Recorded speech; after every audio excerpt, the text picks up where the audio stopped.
One. Coming up on episode 183, Indivisible unexpectedly launches on Switch, Warcraft potentially adding controller support, and much, much more on the 8-Bit Adventures podcast.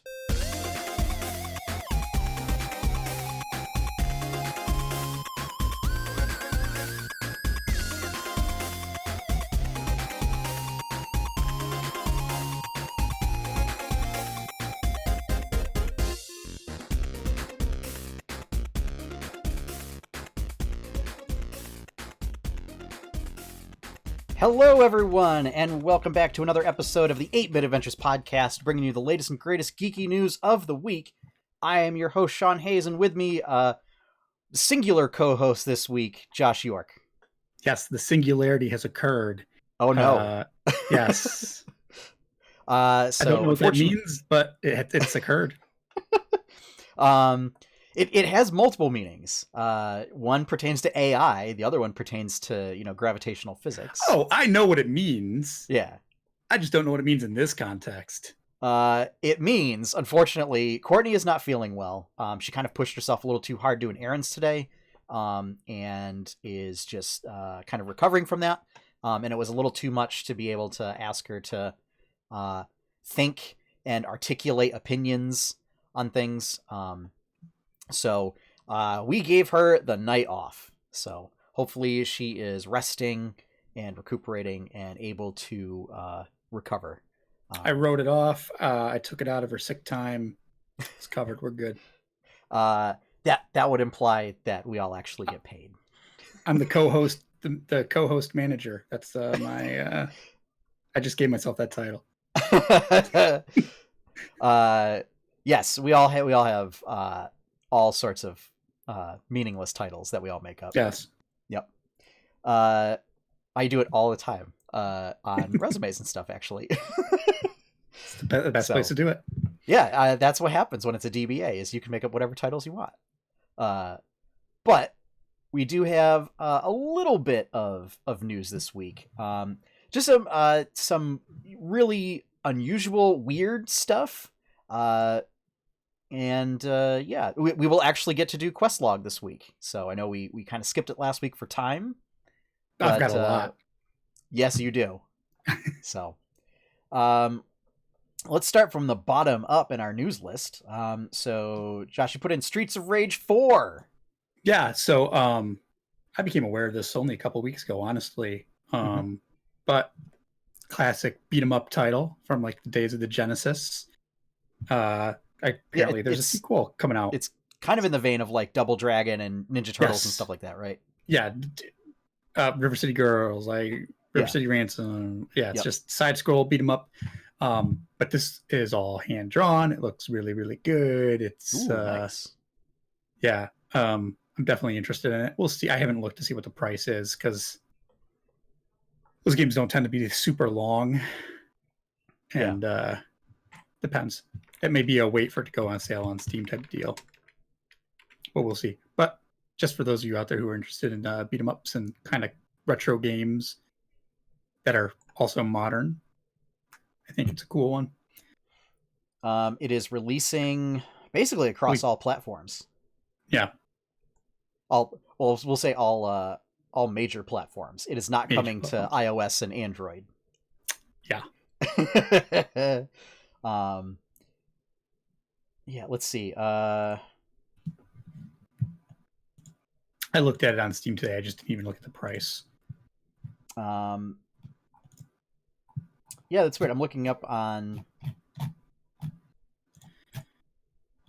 the Nintendo website, and they're not listing a price, which is a bit odd. Oh, there we go. Fun. 25. 25 is not bad. Yeah. That's actually probably a good price, considering that you'll get a lot of replay value by playing with different characters and stuff. And I guess there's a bunch of challenge modes and stuff too. Nice. As well. So, yeah. River City Girls was about the same price point, right? It was in like the $20-$25 range. For me, I was thinking about 20 seems about right for me. Yeah. For that type of game. Yeah. But 25 is not that far off, and yeah, we'll see. I got a lot to play, so it may wait. in other news, so WoW Shadowlands Alpha has started, and with that, the data mining has commenced, and basically there's been some interesting stuff regarding classes. It's the Spire. It's like Torgash or something. Yeah, that's what it's called. Is actually looking really interesting, adding a lot of sort of roguelike elements in that dungeon. Seems like Blizzard really did a testing ground with a lot of the sort of end game stuff in Battle for Azeroth with all the like mind corruption dungeons and everything. But yeah, it's something where a lot of folks are actually like, yeah, this is actually kind of piquing my interest again in like running dungeons and doing content and stuff. But two of the big things that have been noted are the rep requirement for allied races is being removed, so you don't need to be exalted anymore, because I know that's been a huge complaint. You just need specific achievements, and it looks like a lot of them are just like to finish that first initial quest line, and then once you get that quest line, then you just unlock the race. That seems good. The other one being controller and gamepad support options. So Blizzard did come out and say that we are not doing this to port World of Warcraft to consoles, but to for accessibility reasons. One of which for I can't remember the name of it, but it's the big Xbox pad that's been done, so that by providing controller support, they're able to provide support for that gamepad. I like this. It'll actually allow me to try World of Warcraft without having to download this extremely sort of complicated plugin and add-on that like remaps all of your buttons to a controller.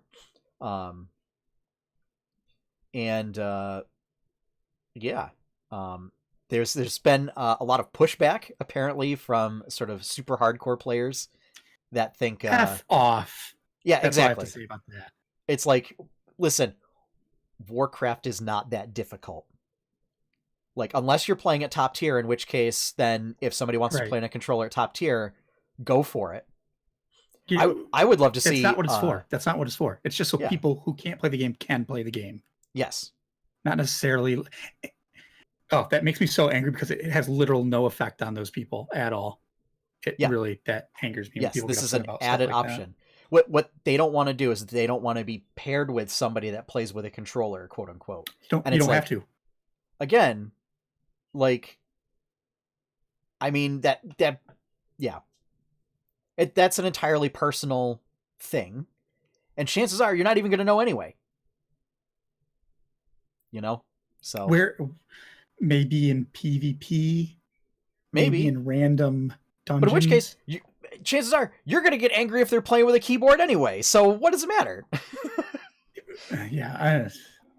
It's if you're playing with them, you're going to find some fault if you have that attitude anyway, and because you're going to be an elitist jerk.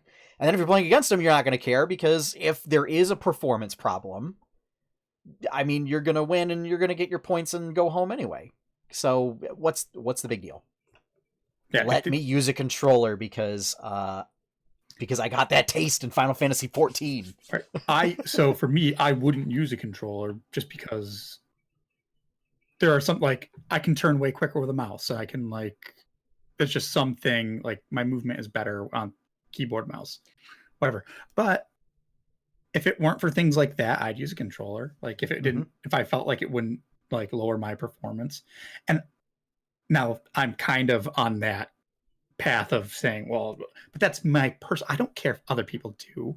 Yeah. That's their choice of what and it will have such a negligible effect on my gameplay experience that, it's a silly thing to be upset about. It would literally be arguing against having, like, colorblind mode.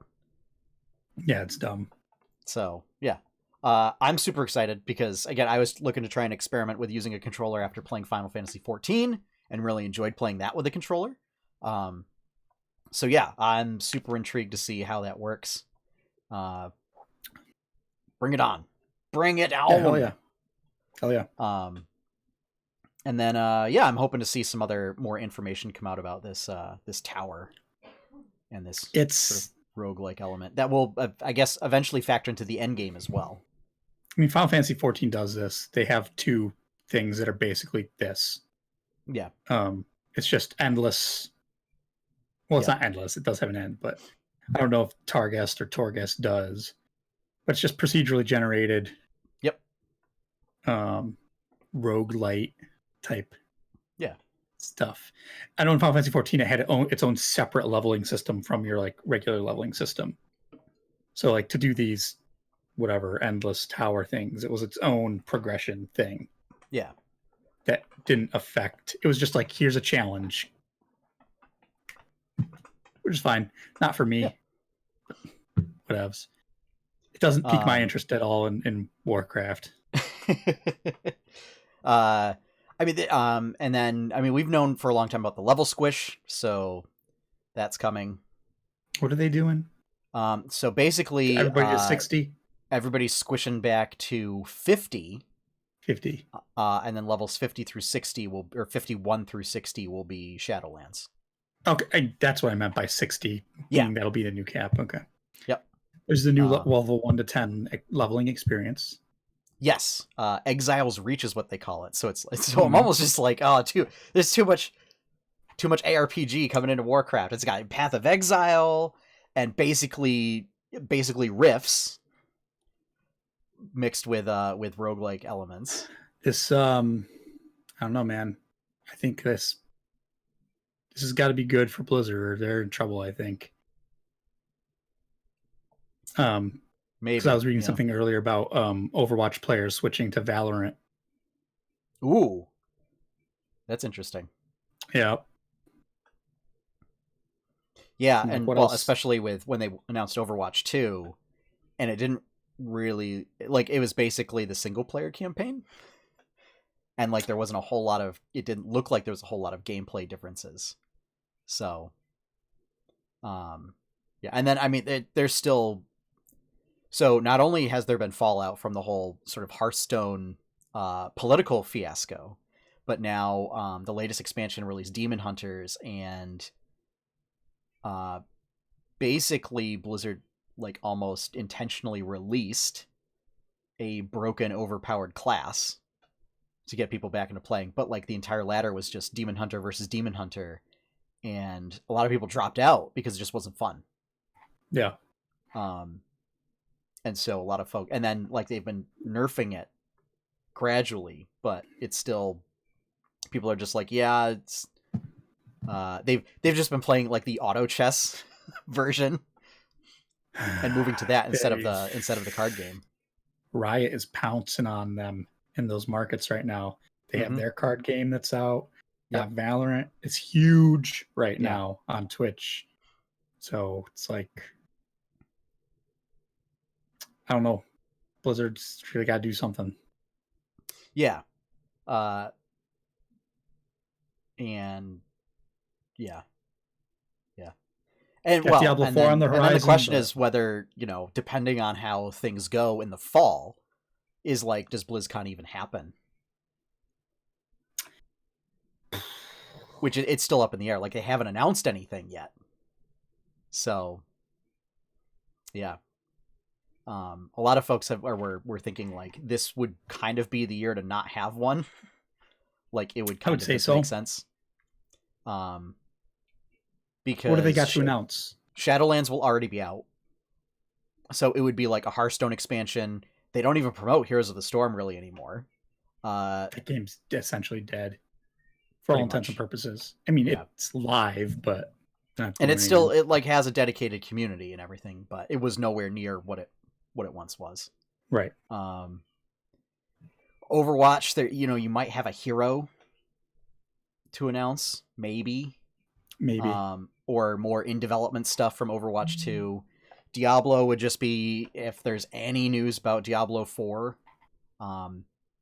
since they have basically been silent on Diablo Immortal. True. Which also still isn't out. So, yeah. So yeah, they kind of need Warcraft to be a big hit, or Shadowlands to be a big hit. I almost wonder if maybe they start. I don't know. I would have said like, maybe this would have been the time to like start pivoting Warcraft into like maybe other, like maybe start shifting resources to like, I don't know, do something else with Warcraft. Like, Since MMOs are, it's not as big of a market these days. And I think the industry's kind of shifted true, away but from it. if you can hold on to like the number one spot in that niche, then That is true. Yeah. why not? Right. Yeah. And I mean, to be fair, it's also, it just boggles my mind like when you talk about like console titles like being a runaway hit, and then you look at the numbers for like WoW, even like the expansions where they weren't doing well, and the supposed subscriber numbers, and you compare the two, and it's like, oh wow, everybody's saying like WoW is dead, and that's still like twice the amount of what would a runaway success be on a console. So yeah, I think a lot of people just feel an obligation to play it because there's no other real option that fits their tastes, right? Yeah. Like, ESO and FF14, but for whatever reason that might not be what they like in an MMO, but they want an MMO.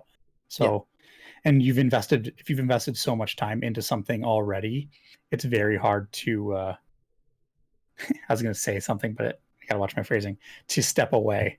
Yeah. To socially distance yourself from it. And I was going to say pull out. That's fine. It's perfectly acceptable in that context. You've got people like me whose minds aren't clean. But yeah, so controller support, all for it. Give it to me. I want it. Yeah, I think it's a good idea. Although I do wonder, I don't know. I'm thinking of some classes that just have a lot of abilities, and how do you map that? But I think one of the things was saying that like you can like using the D-pad to help map stuff like that. Well, and especially since they're unpruning a lot of classes too. But I don't know. Maybe you can have your bumpers and triggers be modifiers, right? So you can have your face buttons and then hold down a bumper or trigger to modify and make those different. Yeah. Yeah. I don't know. I'll also see like how many abilities one would actually use all the time. I'm expecting going back to like having half my abilities as a hunter to just taking up space and never using them. Here's looking at you, tame beast. One of the core skills as a hunter that I never use anymore because I have all the beasts I would ever need. Although we're getting Scare Beast back, which that's great. Never use it aside from Arena, when you can cast it on druids. I mean, yeah, there were a lot of totems I didn't use. Oh yeah, 100%. I mean, even when I was leveling my shaman back in the day, it was I basically like picked, these are the 4 totems I'm going to use. I am never going to use any other totems. I don't care if they would be situationally useful. This is an alt there's some totems that are like emergency button totems that I would use, but I mean, my thinking was like, this is an alt character. I'm not going to do raids with this. I'm probably not even going to do dungeons with this character. So like, would it actually work for me doing solo content, or should I just run away when that happens? Like if that situation happens, and the answer is almost always, yeah, just run away. Well, that's why you need your Earthbind totem, so they slow them down. And nope, too much work. So, last news item, and the most bizarre one, is more bizarre in the fact that this isn't the first time this has happened. Switch eShop, yesterday, Indivisible launched on the Switch eShop. Great game, by the way. I've I've certainly been looking at it. and I didn't know that it was launching on Switch, and apparently neither did the developers. So it was so there hasn't really been any response to news outlets, but what it's theorized what happened was that the publisher 505 Games basically took a build and published it to the eShop without notifying the dev team and the development studio that worked on it, because they were getting all these congratulatory tweets and everything. And they were like, oh, like, what for? And then people telling them this on Switch, and they're like, oh, that's news to us. And then upon further review, it was actually not the final published build that went out for PS4 and Steam and Xbox. So it's missing New Game Plus, multiplayer, and the Shantae DLC. So for whatever reason, all stuff I didn't use in my playthrough. So yeah. So like, I mean, you can, if you're just going to play solo, like you could just pick up the game now and play it. It's theorized that there will be a patch to bring that stuff in. There is no timetable for it because, I mean, if the dev team just found out yesterday that it was how does that work? Does the publisher Switch, just have rights to the game and they can just do that? I don't know. It's such a weird scenario. And it's actually like the second one in the past month or so that this has happened with a game releasing on Switch. The other one being Cooking Mama, like Cookstar or whatever. That one is even weirder because it like there were physical copies that went out and it went up in the eShop and then was like immediately pulled, and stores were told to pull the copies because there is like the rights holder, and then there was another publisher, and then a development studio that wasn't the normal development studio. And it's this big giant tangle of rights. And apparently the publisher and the development studio that worked on this game, it was not released to the quality that the rights holder wanted it to be to release the game. But they released it anyway without getting the okay first, and then resulted in almost like a DMCA takedown.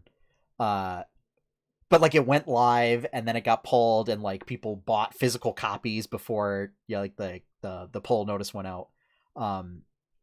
So it's a really bizarre situation when you have these games that like get released and then come to find out, oh, like the either the rights holder, the development team or whatever, like didn't know.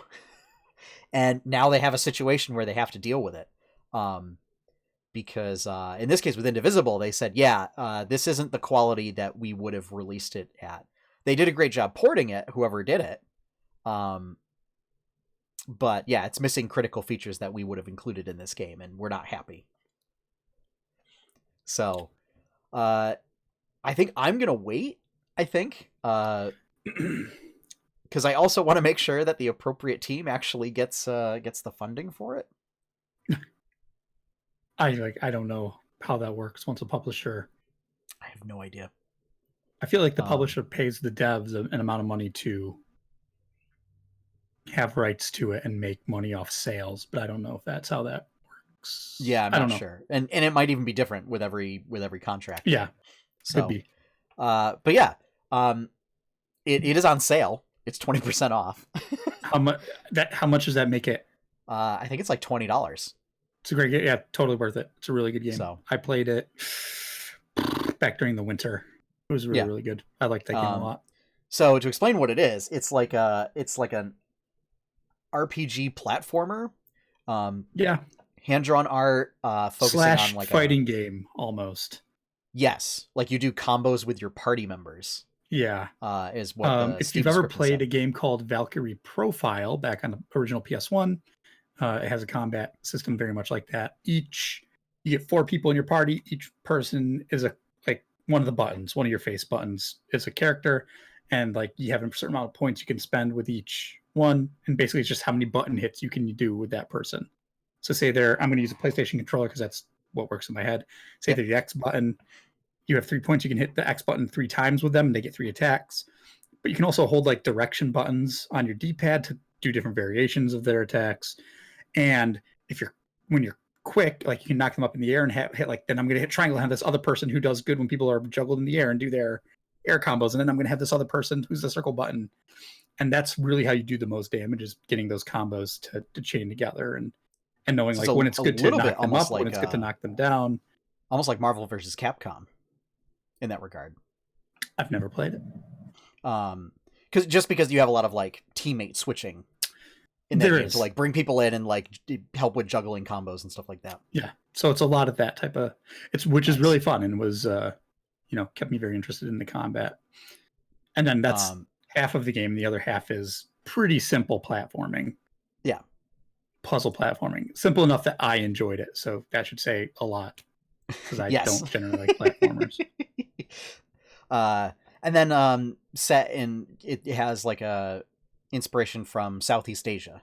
Yeah, southern central Asian, very like I guess I would say Indian kind of vibe, which was really cool and different and unique compared to a lot of other settings.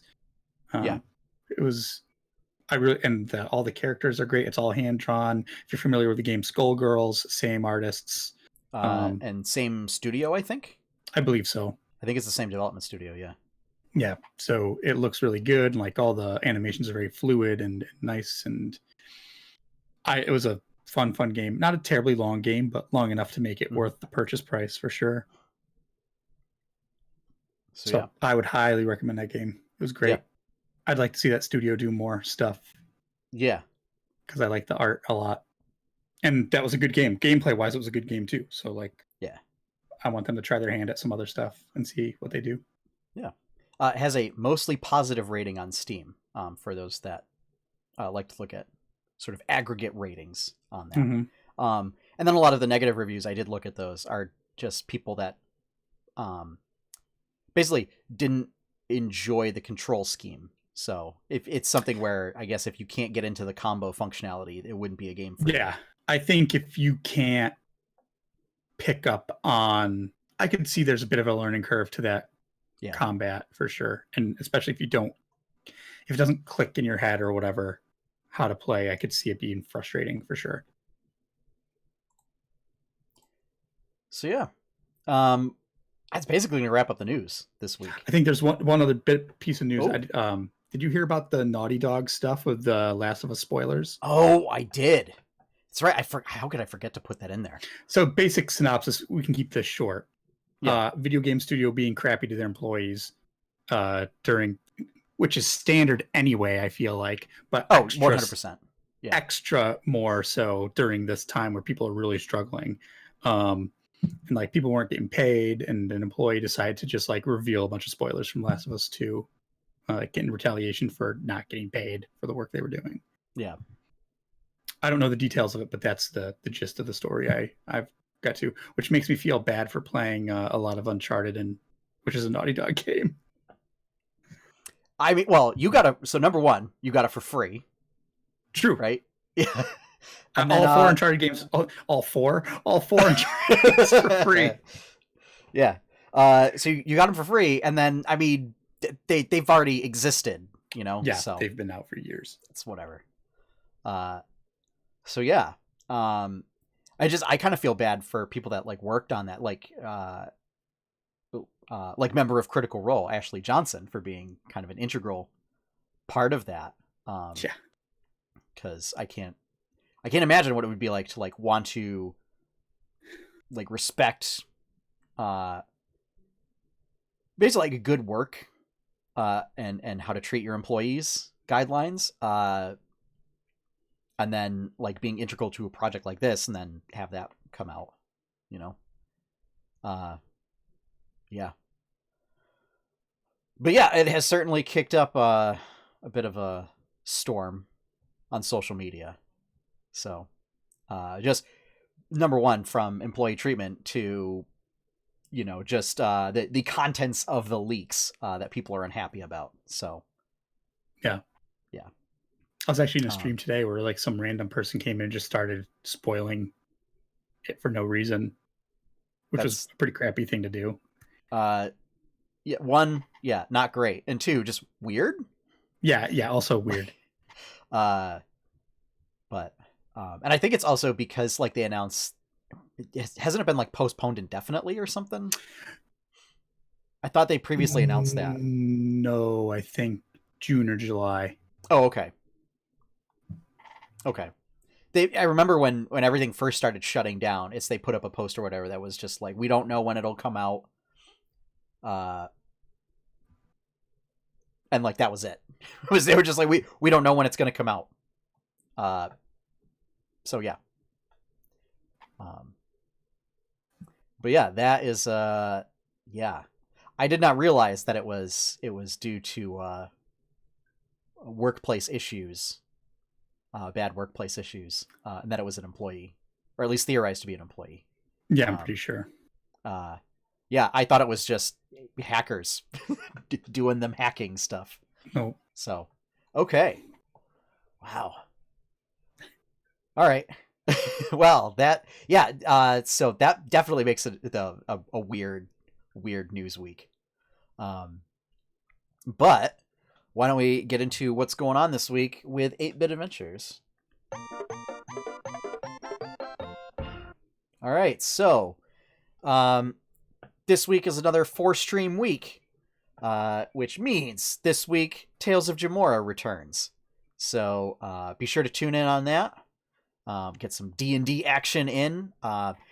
So I have made some modifications to our layout so that hopefully we are utilizing less resources on the computer and my computer won't crash in the middle of the stream again. Hopefully that this will, third time's the charm, and that we won't have a big major stream stalling issue. And then 8-Bit Adventures plays twice this week, both times Baldur's Gate. I will mention I have been doing some side quests that are not, at least I'm pretty sure, are not related to the main storyline off stream. Just because if I try and do every quest on stream and only on stream, that game will not get finished by the time Xenoblade comes out. It's everything just takes so long. I wish when they did the enhanced edition, they did it like all the Final Fantasy remakes, and that they included like ×4 speed travel and stuff like that. There's not even a 2-time. If there is, I haven't found it. Just because like it suffers from the same problems that like the 2 Divinity games suffer from, where just walking, like there is no running, and so if like it's where like haste actually becomes the most useful spell for utility, because you cast it while you're out of combat on your party, and then you just get around the maps quicker. Or like if you need to travel somewhere really far, you just like you click to where you want to move and then like go make a sandwich and then come back. Right. I think even both Pillars of Eternity games had a 2-time speed. I think they did. Maybe. Yeah. I'm trying to remember, but so yeah, and it's still a lot of like fighting with the user interface, which apparently time also passes while you're in menus, so that's not great either, because there's a lot of like timed quests. But managed to, and they were kind of boring quests. It was like go to a house and kill spiders and then come back, things like that. So, but the most exciting thing related to the streams is there are more gold reward options in chat right now for live Twitch viewers. It's basically just a quick rundown. They include things like hydration check, posture check. I stole those from Josh. Those are standard. Pretty standard. Twitch ones. I talked about last week, but DM's advice, ask a question. But there's now, for 1,500 gold, I have a list of characters. And if you turn that in, the idea is during an art stream or a game stream. So this will not apply for the podcast, and this will not apply for Tales of Jemmora, just because Tales of Jemmora I gotta focus on doing actual characters that are in the game. Maybe for like April Fool's Day or something, we'll open it up to being on the podcast as well. Is when somebody turns that in, I will put a command in the chat, and it's going to pick a random character from the list, and I will have to talk like that character for 10 minutes. Or for 5,000, you can add a character to the list. So, again, subject to approval. You are not prepared. He's already on the list. I figured. I mean, let's see. I can... So just for the benefit of everyone at home. So currently in the list right now is everybody's favorite best investigator ever, Sir Muntz. Is my D&D character, Darastrix. It's the new version, not the version from Josh's game. Sivelios Oakbreeze from Tales of Jemmora. Minsk from Baldur's Gate. Illidan Stormrage from Warcraft. Skeletor from He-Man. Macho Man Randy Savage from the WWF. Ooh, yeah. Strongbad from Homestar Runner. Yoda from Star Wars. Wario from the Mario series. Squidward Tentacles from SpongeBob SquarePants. Vincent Price, famous from Vincent Price. From Vincent Price, sort of like 60s, 70s horror actor, just because he has a very iconic voice. And as requested from patrons, Starscream from OG Transformers. Sadly, not Sam Riegel's Starscream. Or Tom Kenny's Starscream. It's really weird to think that SpongeBob is also Starscream. Whoa. And Heifer from Rocko's Modern Life. Yeah. It was. I went down a rabbit hole of watching. There's some range. That guy's got some range. Dang. Of watching variety videos on voice actors, like reacting to impressions of their characters, kind of thing. And yeah, that just real weird. I saw one of those the other day. There was a John DiMaggio one. Maybe that's what got you started. Yes, it was. That came up on my recommended too. I watched it. Yep. Disappointed the other Starscreams aren't on the list. I know what to spend my gold on. No, so the other one, I don't want to. So number one, like I'm not actually a real big Transformers fan. So I would prefer to just have, like, if it's going to be a character, just have one version of that character. It also gets a little confusing because then it'll be like, okay, which one is this? Especially since if I don't want to make a complete fool of myself, I would be doing That's a little the bit whole of research. Point. But I at least want to make an honest effort. So doing some research and having to watch some material of that character. So yeah. I've also like ruled out some characters. Like I've tried to do impressions of it, and it just sounds, it's like completely awful, and can't even come close to it. And in that case, I'd be like, like Pinky from Pinky and the Brain. I was like, oh, I could probably make that work, and like I've been trying to practice it, and it's just not happening. So, something I like to do to practice, just so you know. When I'm driving in the car, if the song comes on, I try to sing that song as whatever character I'm impersonating. 100%. Yeah, absolutely. I do that all the time for Jemmora when we're playing like in the studio and I want to practice a voice and everything, and trying to come up with a voice for a character in game, that I will pick a voice of an existing character and then be like, okay, so who would kind of fit and be an interesting voice for this character, kind of a thing. So, so fans of that show might remember Captain Alphonse Lucretius, the pirate captain that the party fought. And his voice was supposed to have been based on Oogie Boogie from Nightmare Before Christmas. Just a big bombastic sort of almost trying to think of like some kind of southern type voice. I feel like when you did that, it was very New Orleans. When yes, yeah, That's what I remember. That might be the right like not necessarily Creole, but just a very like southern New Orleans, which is supposed to be Oogie Boogie. So yeah. And then as far as the comic this week, there was a comic, Unleash, where Krakatoa getting unleashed, and drawing a little bit of inspiration on all sorts of old god corruption in Warcraft, and how that corrupts a person. So go check that out. It's up on the website right now. And then for patrons, there was new Speedy and Monty comic posted today, so definitely go check that out. Continuing the theme of like doing some parody comics of real life right now. Just Monty is getting extra shaggy, and because he's like 2 months overdue for his grooming. So yeah. So that is what has been happening with 8-Bit Adventures. So why don't we move on to what's been happening with us in Questlog?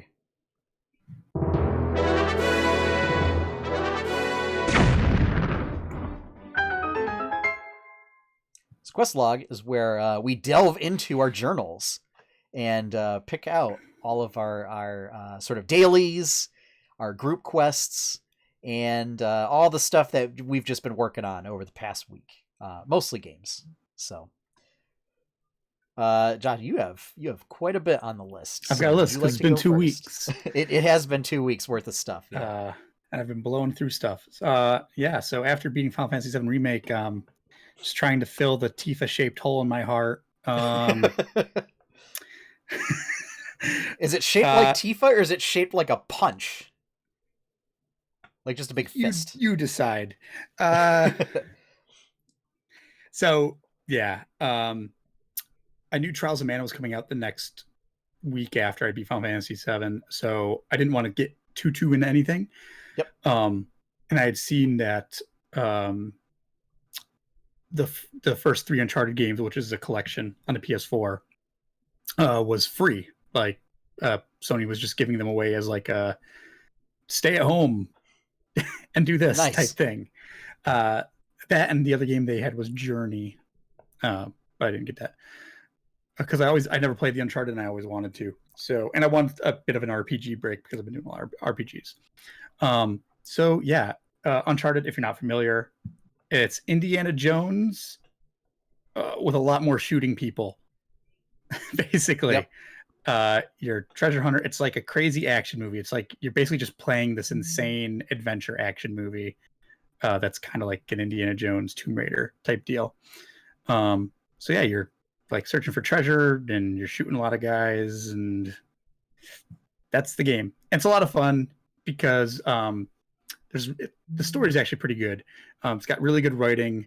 The dialogue's really snappy and quick and good, and it feels natural, and they talk like people actually talk. Yeah, which is nice. It doesn't feel stilted.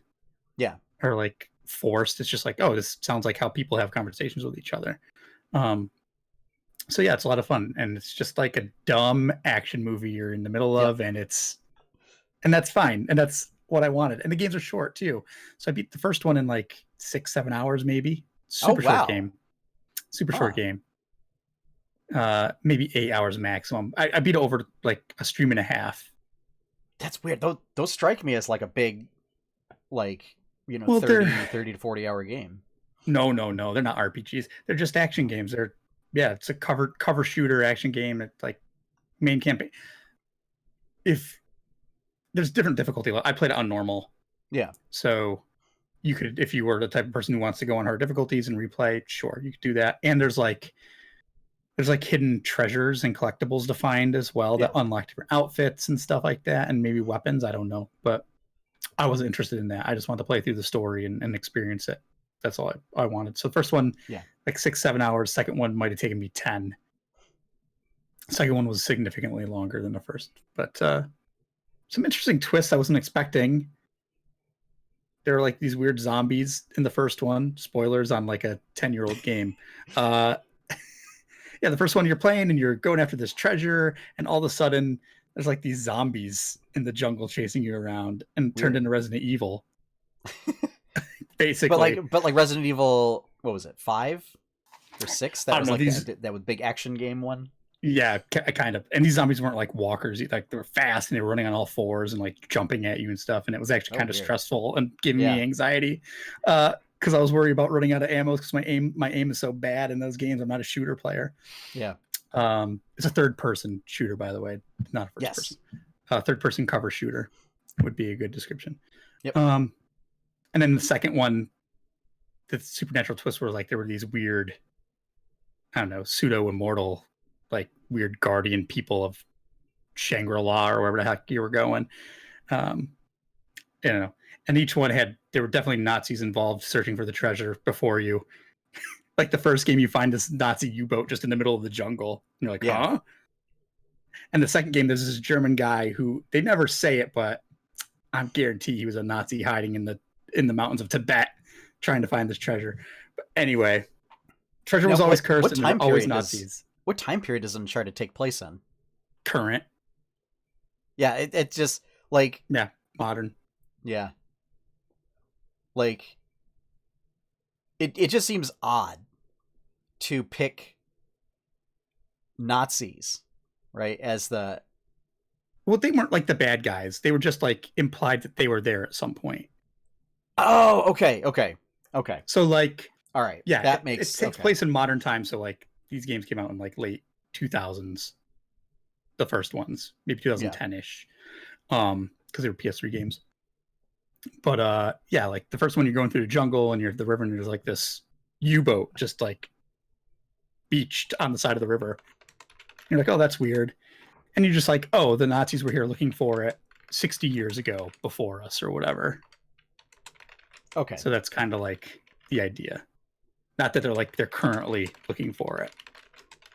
And like there's other treasure hunters like competing with you to find what you're looking for. And I'm not going to spoil too much of it, which I already have. But it's like if you want a dumb action game, but it's actually got a fun story and good dialogue, I would 100% play those games.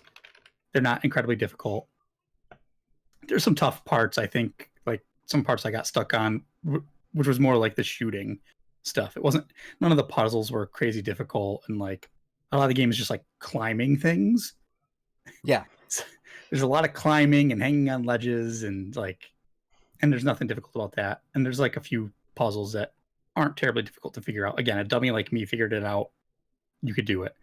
But there's a couple combat parts that are kind of difficult, and like just because they throw so many enemies at you, it's kind of like sometimes overwhelming. But yeah, those games are fun. And I've got the third one that's in the Nathan Drake collection, and on PS Plus, Uncharted 4 was free this month, so I picked that up as well. So nice. I can at some point, probably within the next month or two, finish off that whole series because I enjoyed it a lot. It's a nice break from RPGs and experience a fun story in a video game in a different way. Yeah, in a genre I don't usually play. That I needed a game to play on one day during the stream. I'm like, I'm going to play Ninja Gaiden on the NES because I've been trying to beat that game for 30 years, and I got so angry. And I was going to say, I think we could sum it up with, what was it, that text that you sent me that just says, "I hate Ninja Gaiden." yeah, I came into your stream afterwards and said, I hate this game. Yep. I got really close to the end. I got like a couple stages from the end, but there was just one part I was just getting so stuck on, and I even got up and like took a break and walked around my yard for a bit to try to step away, and I came back and it was just, I couldn't do it. I was getting too tilted and angry, and then I started making dumb mistakes, and I said, yeah, there's a reason, folks, that another day.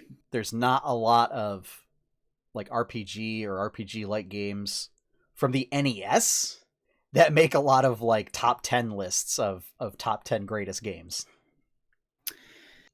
Yeah. Ninja Gaiden, just side scroller action platformer. Yeah. High difficulty. Yeah, particularly towards the end. It'll be a game I will go back to occasionally and eventually, because it didn't take me terribly long to get towards the end. A couple hours, maybe. But that's like a good, like, you could beat that, especially if you were good at those types of games, which I'm not. You could do it way faster, but yeah, I will someday beat that. So there's that. And I may try to do other retro stuff too, just on days where I feel like taking a break from whatever I'm doing. And there's this mobile game I've been playing called Final Fantasy War of the Visions, which is basically Final Fantasy Tactics 2, like in mobile version. Nice. And like I have it here playing on the side, just because you can set it to auto, and it just like I'm farming materials to like upgrade characters and stuff.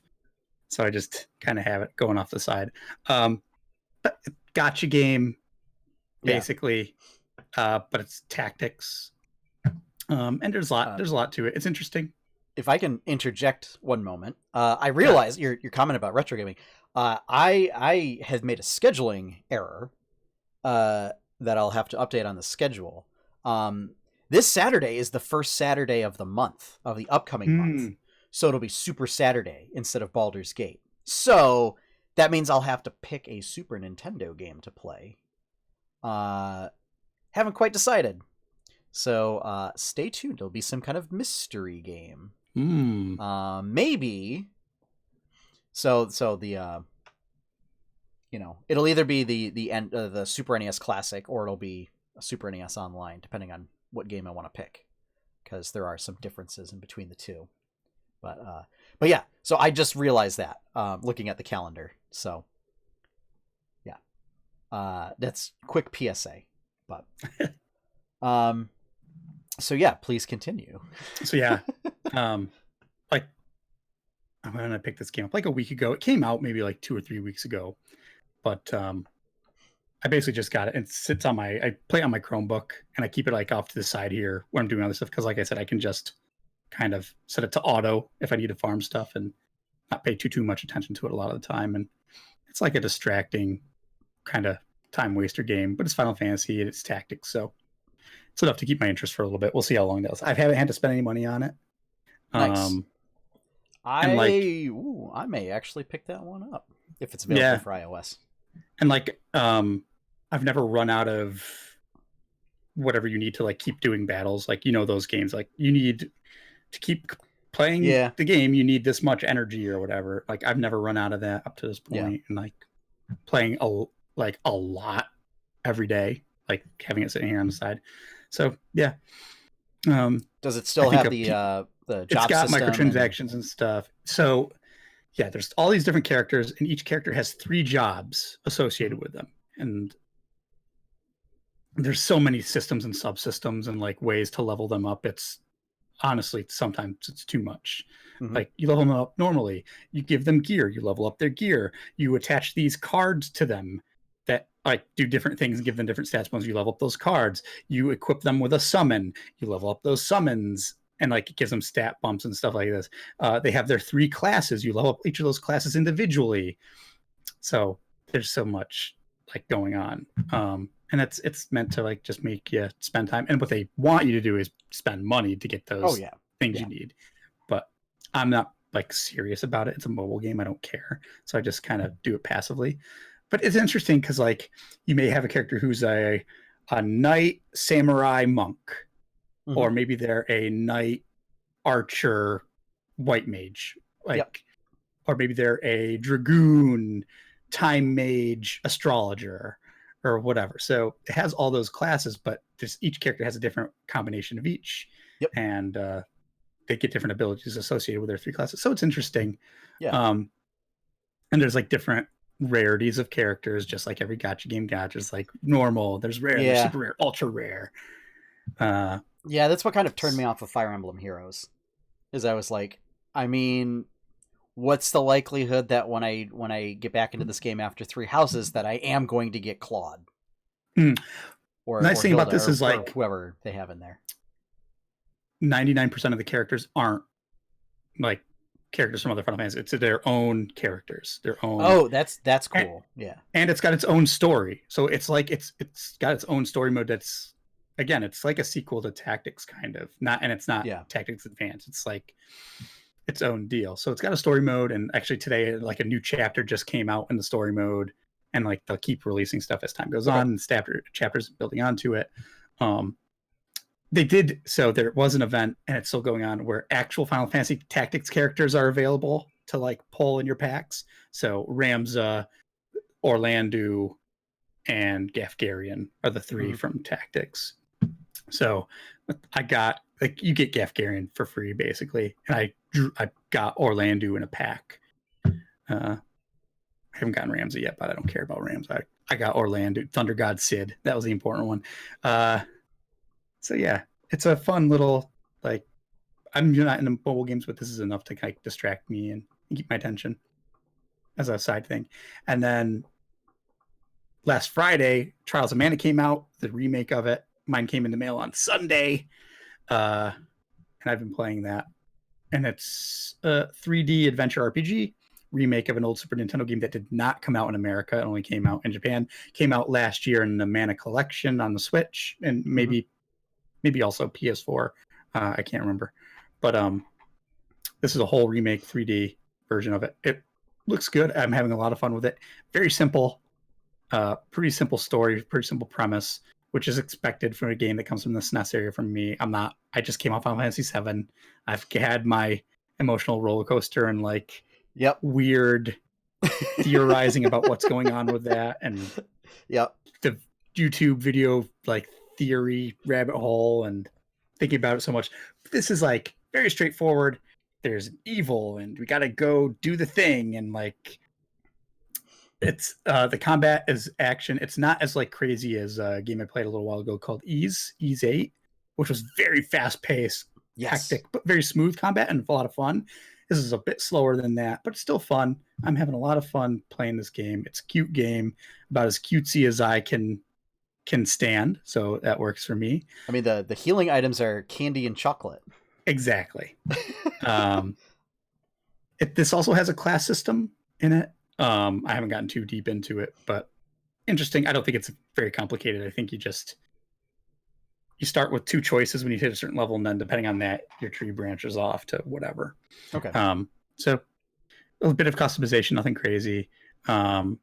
I do like the art in it. It does have some technical issues. There's a lot of texture pop in, I noticed, which is weird on a game with this type of graphics. I'm very surprised. Yeah. Particularly on a PS4. Maybe I'm thinking because I don't have a Pro. Maybe it's my PS4. I don't know. Maybe. Loading screens are a bit long. Again, maybe my PS4 that I'm not using a Pro could be. But these are minor nitpick things. They aren't taking much away from me. Some of the voice acting is meh in it. So I will confess, the reason why I haven't been watching a lot of this when you're streaming it is I can't get over the voice acting. I'm sorry. Yeah, no, it's not great. It's not. Yeah, it's super.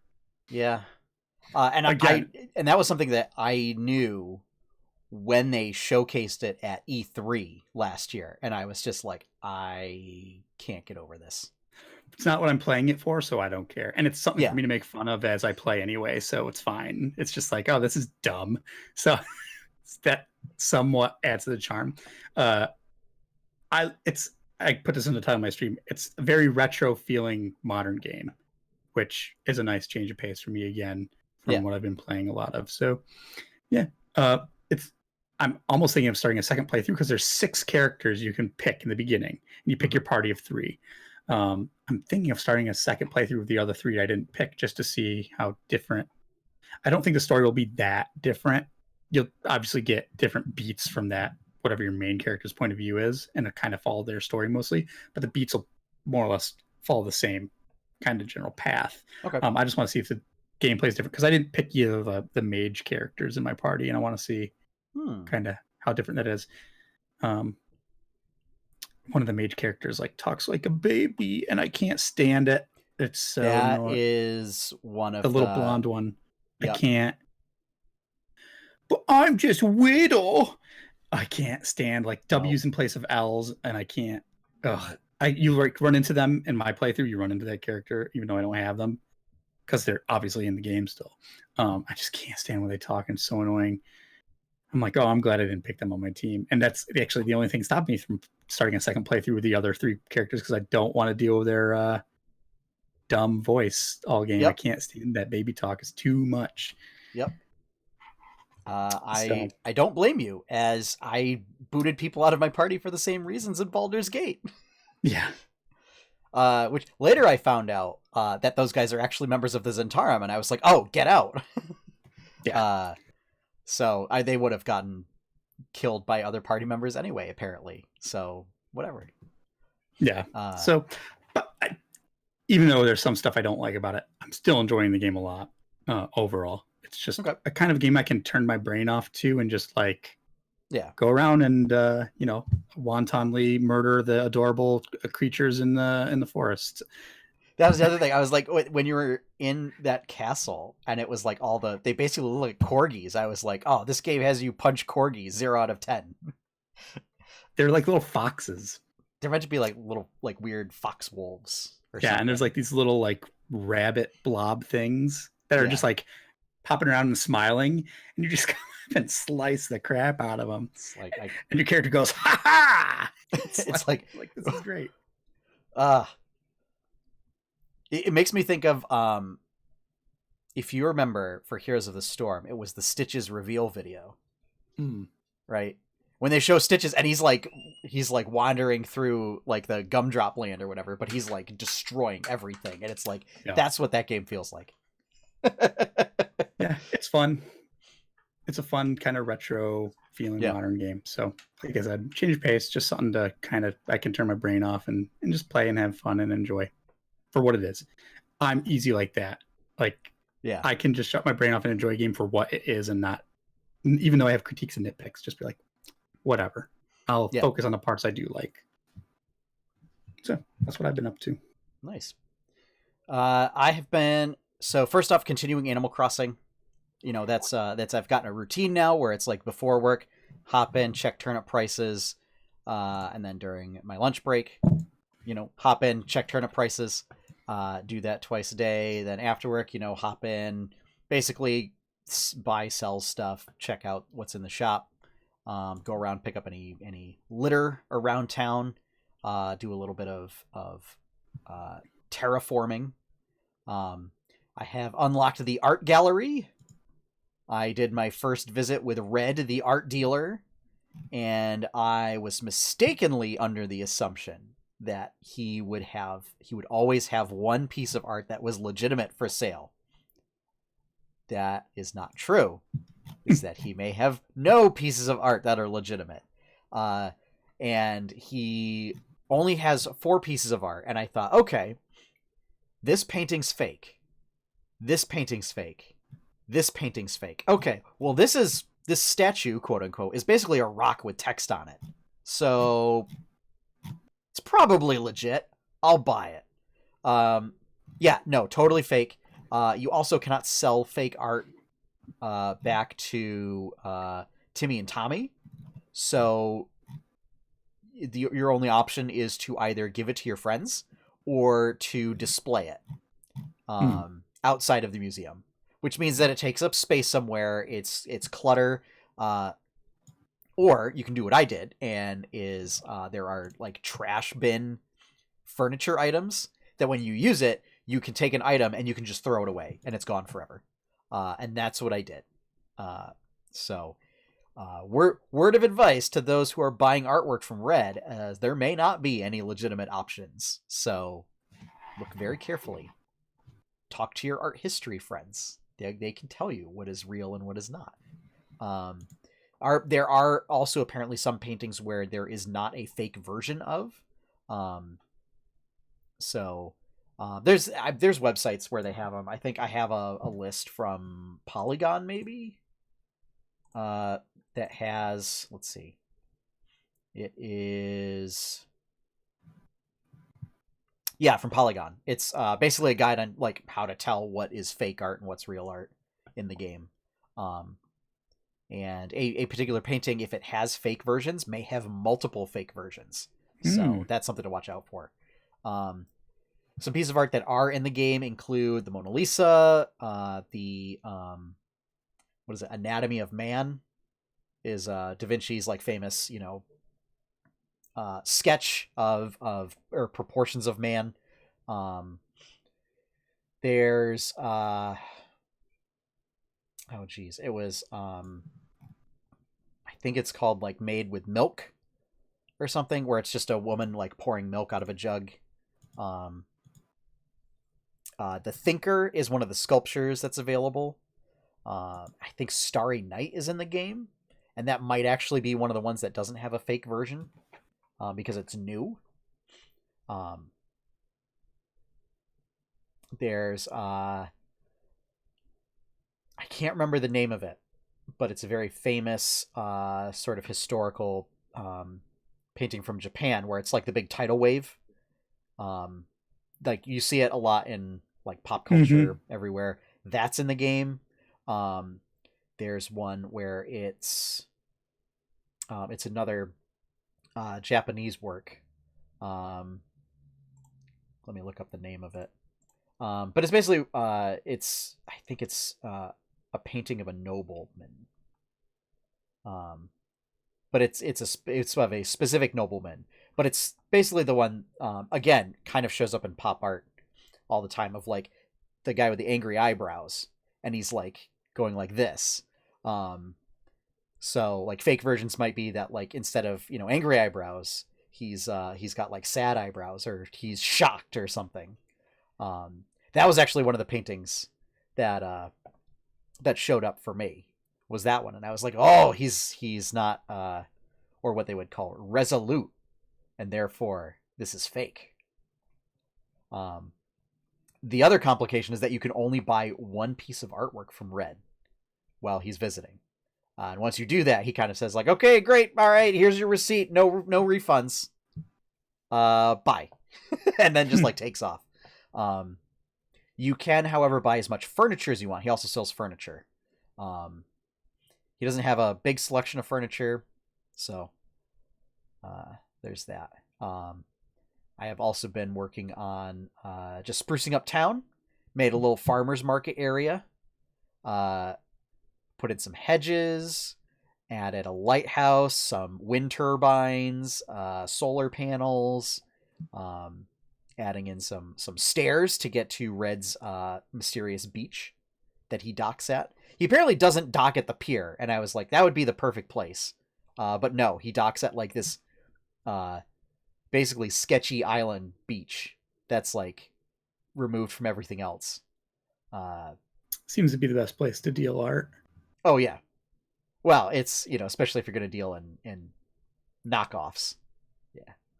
So, Driz says the wave artwork is the Great Wave of Kanagawa. So thank you for identifying that. I have been, as I mentioned, playing a little bit of Baldur's Gate offline. So, sorry, the Great Wave off Kanagawa, not of Kanagawa. So, because titles are important. But playing Baldur's Gate, I got a couple level ups, so now my characters all have like more than 4 hit points, which is always very helpful. Minsk and Branwyn are now decked out in plate, which like that's just like bling bling in AD&D. Oh, yeah. That means like nobody can touch them now. I mean, especially Minsk. He's a full plate with a large shield.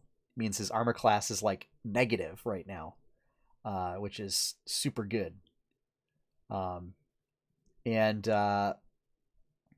Yeah, basically got through those mines.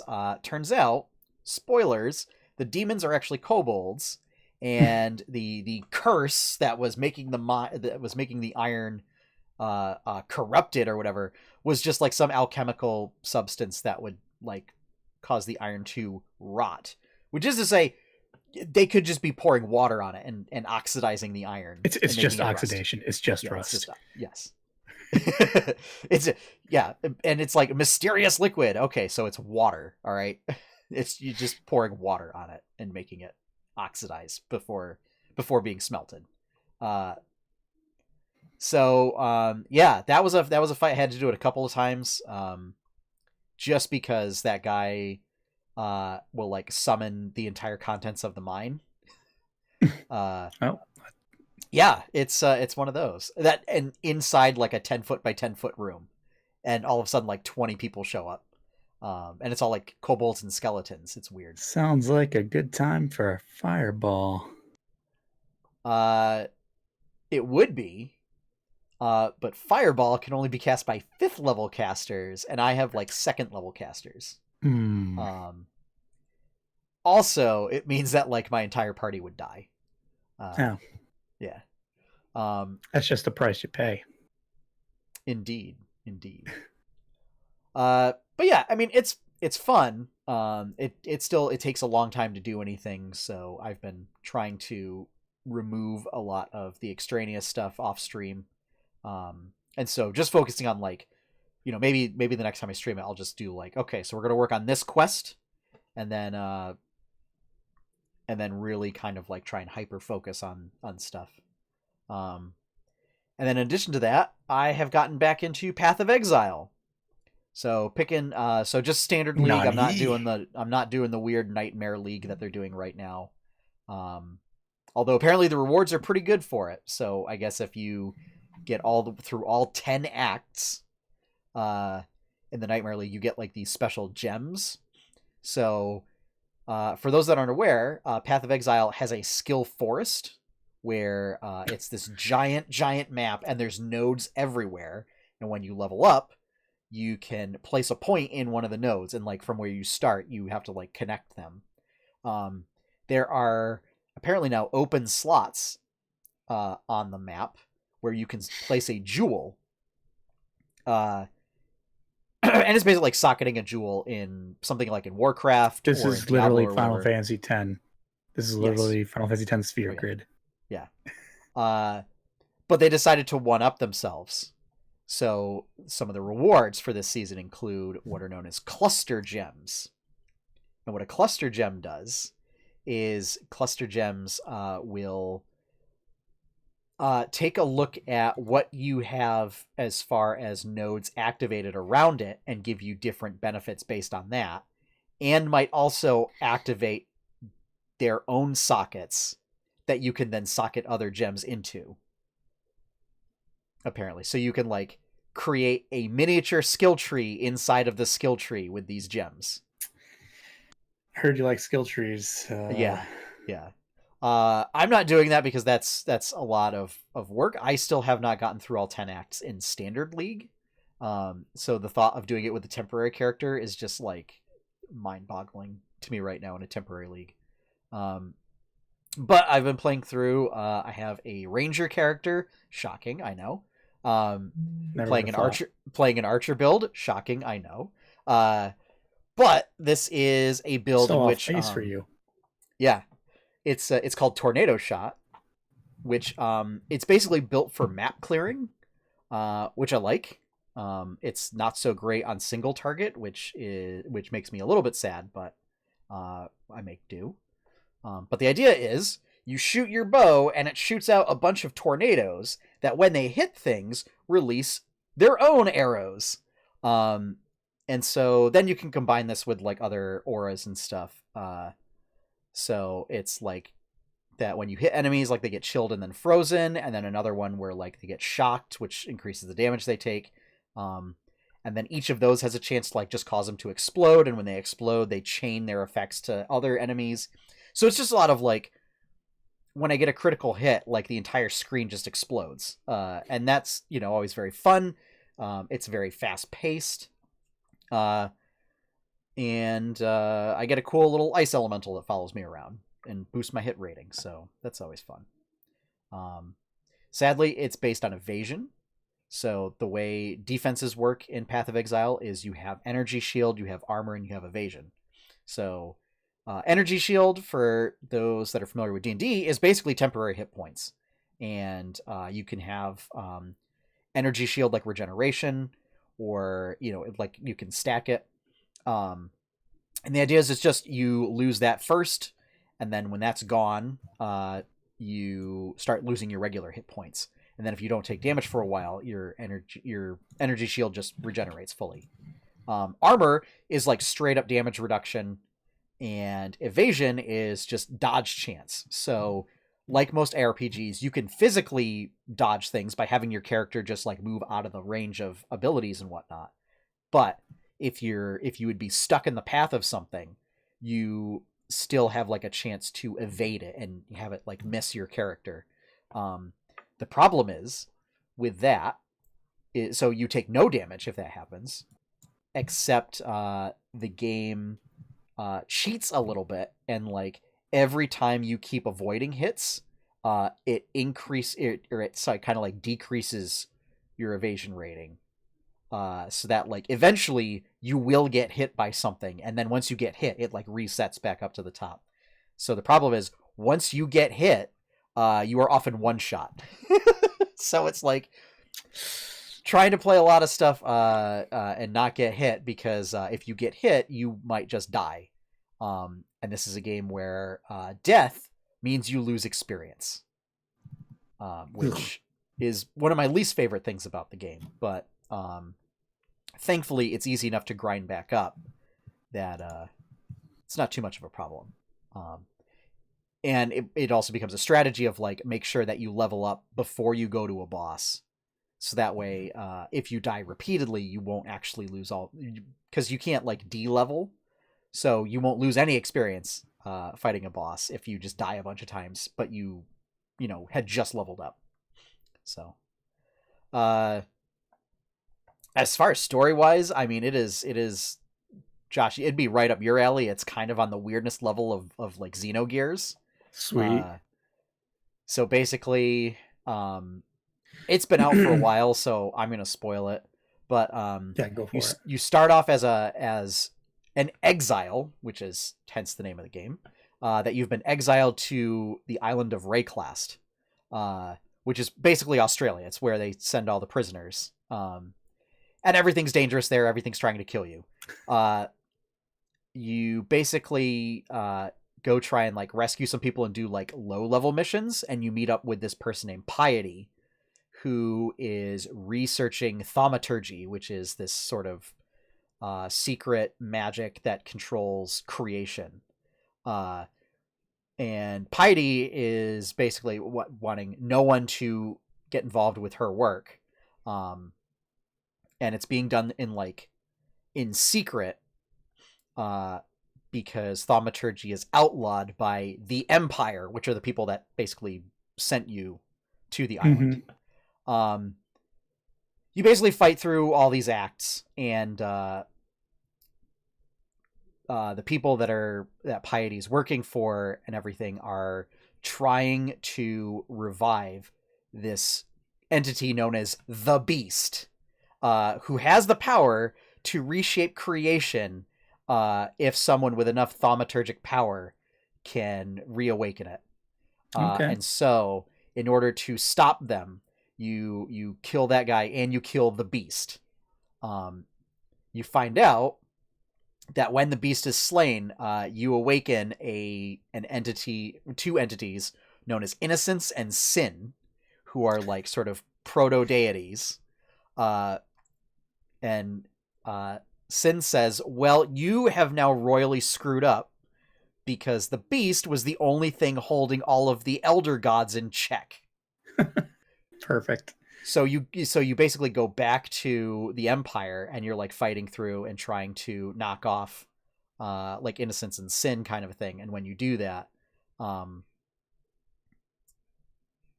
then basically they come to terms, and you then find one of the elder gods, which is like this god of endless hunger and corruption.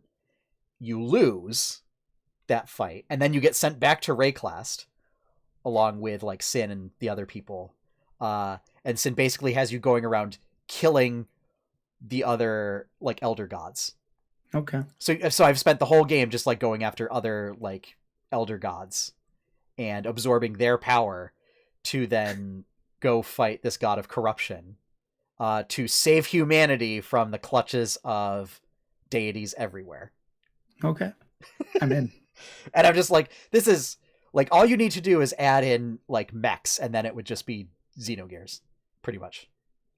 Like if Sin was some kind of mech. There we go. So yeah. There's also like this ancient civilization that was using the Beast to create all the skill gems that you use, called the Val, and they have all sorts of weird blood magic and stuff like that. And I guess their queen can resurrect, and she's like one of the post end game bosses. kind of a thing. It's weird. Hmm. It's like the more I learned, like I had to read the synopsis of the story like 2 or 3 times, and I'm like, still like, I don't really understand why I'm doing any of these things whatsoever. Like, I don't know. It's an RPG. My purpose is to clear maps. Yes.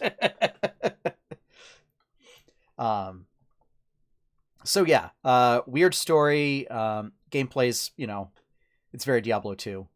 But yeah. So, having fun with that. You know, it's just something to kill time. Because I can pop in, you know, grind a little bit, and then pop back out. And then, yeah, just killing time before Xenoblade Chronicles Definitive Edition comes out. And then, all in. Everything else gets put by the wayside. All other games just get dropped. Maybe checking turnip prices for Animal Crossing. But otherwise, no, it's Rhine time. This is Ryan's time right now. Yeah. So, and with that is going to end our podcast. So, thank you for joining us, everyone. If you want to see more content from 8-Bit Adventures, be sure to check out 8-bitadventures.com. Over there, you can find links to social media channels, my artwork, comics, the podcasts, streams, and more.